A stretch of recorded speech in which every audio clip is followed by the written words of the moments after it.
este mito que hubo siempre de que el Indio Solari era de Concordia. Por lo menos yo, o los de mi generación, sabrán lo que estoy diciendo, que siempre estuvo ese mito de que el Indio Solari es de Concordia, que nació en Concordia, que vivió en Concordia, y que esto lo demuestra el cariño que le tiene a Concordia, la ciudad. Tanto así que creo yo, a ver si no, corríjanme, que hay una sola canción de Los Redonditos de Ricota que nombra una ciudad. Y esa ciudad es Concordia. Y la verdad que eso me pone muy contento.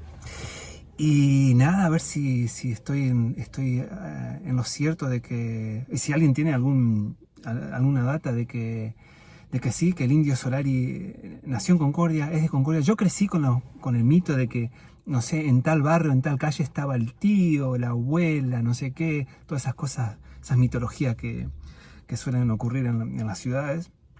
Pero realmente no sé si es verdad. A ver si alguien me ayuda a descifrar esto, a ver si es así. Otra de las cosas interesantes, estos recitales que hubo en el año 95 en Concordia, en Costa Chaval, donde tocaban Los Redonditos de Ricota, y la verdad que creo que muchos lo recuerdan mucho. Yo no estaba en la ciudad, en ese entonces vivía en Neuquén, pero me contaron que fue un episodio bastante interesante, donde vino mucha gente de afuera y hubo un par de batallas por ahí por las calles. Aquí en Valencia hace mucho calor y la verdad que me puse a recordar al Indio Solari y es muy bonito, son canciones hermosas. Para quienes crecimos un poco en la calle, muchas de esas canciones nos identifican, muchas de esas frases.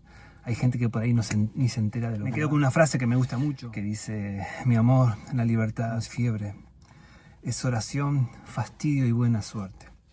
Me quedo con esa. Hay miles y miles de frases y canciones para quedarnos tatuados en la piel con frases del Indio Solari, pero yo me elijo y escojo esa. Y esta frase me lleva a pensar de que la libertad no es una fantasía romántica. Es una experiencia real, es intensa y a menudo es muy caótica.